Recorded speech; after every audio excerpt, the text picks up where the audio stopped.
सीधे पेड़ तुरंत काट दिए जाते हैं। यह एक प्रसिद्ध कहावत है जो जीवन के अनुभवों और सच्चाइयों को बयान करती है।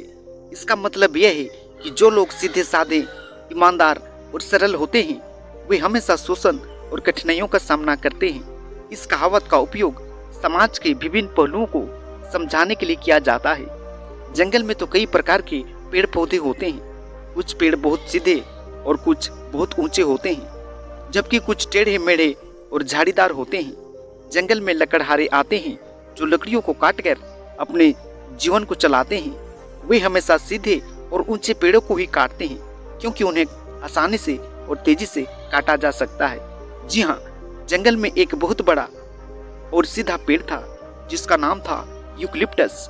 यूकलिप्टस अपनी ऊंचाई और मजबूती के लिए चारों ओर प्रसिद्ध था, लेकिन उसे इस बात की कभी चिंता थी कि वह लकड़हारों की नजर में आ जाएगा और उसे काट दिया जाएगा। उसका दोस्त एक टेढ़ा मेढ़ा पेड़ जिसका नाम था चंगू हमेशा यूकलिप्टस को समझाता, तुम्हें चिंता करने की कोई जरूरत नहीं है। तुम बहुत मजबूत हो और सीधे साधे हो, लेकिन तुम्हें थोड़ा सतर्क रहने की आवश्यकता है। एक दिन कुछ लकड़हारे जंगल में आए और उन्होंने यूकलिप्टस को देखा। वे उसकी सीधी और ऊंची काया से बहुत प्रभावित हुए और उसे काटने का मन बना लिया। यूकलिप्टस ने चंगू की बात को याद किया और लकड़हारों से बचने के लिए अपनी शाखाओं को झुकाने की प्रयत्न की, लेकिन वह कभी सफल नहीं हो पाया। लकड़हारों ने यूकलिप्टस को काट दिया और उसे बाजार में बेच दिया। चंगू ने देखा कि यूकलिप्टस की ईमानदारी और सादगी ही उसके विनाश का कारण बन गई। चंगू ने इस घटना से उससे बहुत कुछ सीखा। उसने महसूस किया कि जीवन में हमेशा सीधे और सच्चे रहना अच्छी बात है, लेकिन अपनी सुरक्षा के लिए थोड़ी चालाकी और सतर्कता भी बहुत जरूरी है। उसने अपने आसपास के अन्य पेड़ों को भी इसके बारे में जानकारी दी। जी हाँ मित्रों, आप लोगों को इस कहानी से ऐसी प्रेरणा मिलती है कि जीवन में ईमानदारी और सादगी महत्वपूर्ण है, लेकिन हमें अपनी सुरक्षा और भलाई के लिए थोड़ा सावधान और सतर्क रहने की जरूरत होती है। सीधे साधे लोग हमेशा शोषण का शिकार होते हैं, इसलिए जरूरी है कि हम अपने हितों की रक्षा के लिए थोड़ा चतुराई भी अपनाने चाहिए। जी हाँ मित्रों, आप लोगों को बुद्धा बेटालाइजिंग यूट्यूब चैनल में दिल से स्वागत है। अगर कहानी वीडियो पसंद लगे तो चैनल को सब्सक्राइब कीजिएगा।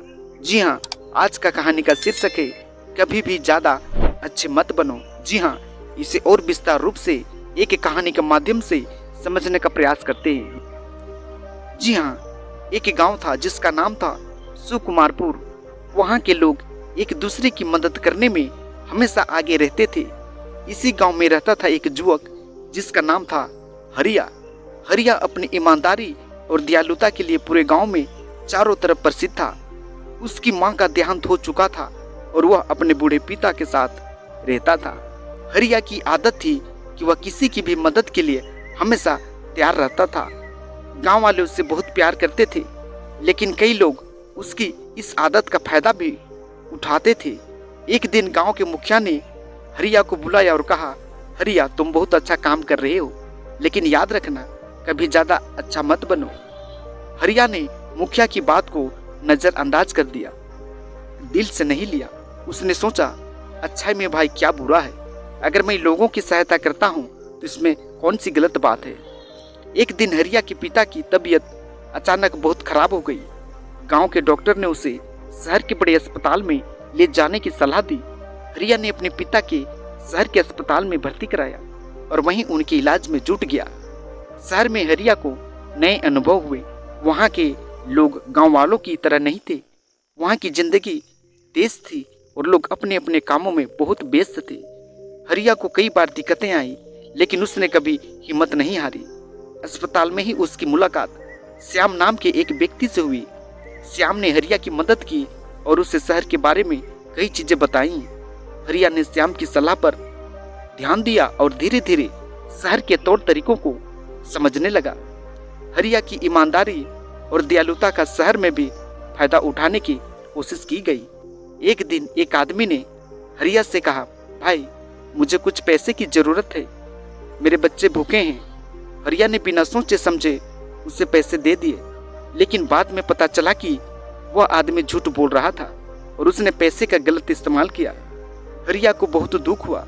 उसने सोचा, मुखिया जी सही कहते थे, कभी ज्यादा अच्छा नहीं होना चाहिए, लोग इसका गलत फायदा उठाते हैं। हरिया ने इस घटना से बहुत कुछ सीखा। उसने अपनी अच्छाई को बनाए रखा, लेकिन अब वह पहले सोच समझकर ही किसी की मदद करता था।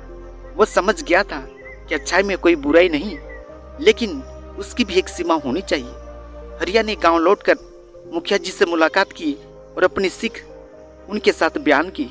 मुखिया जी ने मुस्कुराते हुए कहा, मैंने तुमसे कहा था, कभी ज्यादा अच्छा मत बनो। अच्छाई अच्छी होती है, लेकिन उसे सही जगह और सही समय पर इस्तेमाल करना चाहिए। हरिया ने अपने अनुभवों से यह भी सीखा कि अपने जीवन में संतुलन बनाए रखना चाहिए। उसकी ईमानदारी और दयालुता की सभी तारीफ करते थे, लेकिन अब लोग उसका गलत फायदा नहीं उठा पाते थे। हरिया ने गांव में एक नया अध्याय शुरू किया। उसने एक छोटा सा स्कूल खोला जहां वह बच्चों को शिक्षा देने लगा। उसने बच्चों को न केवल किताबों की शिक्षा दी, बल्कि जीवन के मूल्यों के बारे में भी बताया। वह उन्हें सिखाता था कि कैसे अच्छाई को संतुलित रूप से उपयोग करना चाहिए। उसके स्कूल में गांव के सभी बच्चे आते थे और हरिया के सिखाने के तरीके को बहुत पसंद करते थे। धीरे धीरे हरिया का स्कूल पूरे जिले में प्रसिद्ध हो गया। लोग दूर दूर से अपने बच्चों को हरिया के स्कूल में भेजने लगे। हरिया ने अपने जीवन के अनुभवों को बच्चों के साथ साझा करने लगा और उन्हें सिखाया कि जीवन में अच्छाई का महत्व है, लेकिन उसे सही ढंग से और सही समय पर उपयोग करना चाहिए। हरिया ने अपने पिता का इलाज अच्छे से कराया और वे स्वस्थ होकर गांव लौट आए। हरिया ने अपने पिता के साथ समय बिताना शुरू किया और उन्हें अपनी उपलब्धियों के बारे में बताया। उसके पिता ने गर्व से कहा, तुम्हारी माँ होती तो आज बहुत खुश होती। तुमने सही मायने में अपनी अच्छाई को सही दिशा दी है। हरिया ने गांव के लोगों के साथ मिलकर कई सामाजिक कार्य भी किए। उसने गरीबों की मदद की, शिक्षा के लिए नए नए कार्यक्रम शुरू किए और गांव के विकास के लिए कई योजना बनाए। जी हाँ मित्रों, इस कहानी से हम लोगों को ये शिक्षा मिलती है कि अच्छाई में कोई बुराई नहीं है, लेकिन उसकी भी एक सीमा होनी चाहिए। हमें अपनी अच्छाई का सही ढंग से और सही समय पर उपयोग करना चाहिए, ताकि लोग उसका गलत फायदा ना कभी उठा सके। हरिया ने अपनी अच्छाई को सही दिशा देकर न केवल अपने जीवन को सफल बनाया, बल्कि दूसरों के जीवन में भी खुशियों की रोशनी फैलाई। सीधे पेड़ तुरंत काट दिए जाते हैं, यह एक कहावत नहीं है, बल्कि सच्चाई है कि जीवन में संतुलन बनाए रखना बहुत महत्वपूर्ण है। हमें ईमानदारी और सच्चे रहना चाहिए, लेकिन अपनी भलाई और सुरक्षा के लिए थोड़ी सतर्कता और चतुराई भी अपनानी चाहिए। जी हाँ, इससे हमें न केवल अपने जीवन को सुरक्षित रख सकते हैं, बल्कि दूसरों के लिए भी एक उदाहरण प्रस्तुत कर सकते हैं। जी हाँ मित्रों, आज का कहानी वीडियो आप लोगों को कैसी लगी? मुझे 100% उम्मीद है आप लोगों को जरूर पसंद आया होगा। जी हाँ, वैसे दर्शक बंधु जो हमारे चैनल में आकर अभी तक हमारे चैनल को सब्सक्राइब नहीं किए हैं, तो प्यारे बंधुओं, हमारे चैनल को जरूर से जरूर सब्सक्राइब करें और साथ ही बेल आइकन को भी ऑन कर लें, ताकि हमारे चैनल के हर एक नई वीडियो का नोटिफिकेशन सीधे आप तक पहुंच पाए और हमारे चैनल के कहानियों का भरपूर लाभ उठा सके। जी हाँ मित्रों, आज का कहानी वीडियो में इतना ही। आप लोगों के लिए बहुत बहुत धन्यवाद।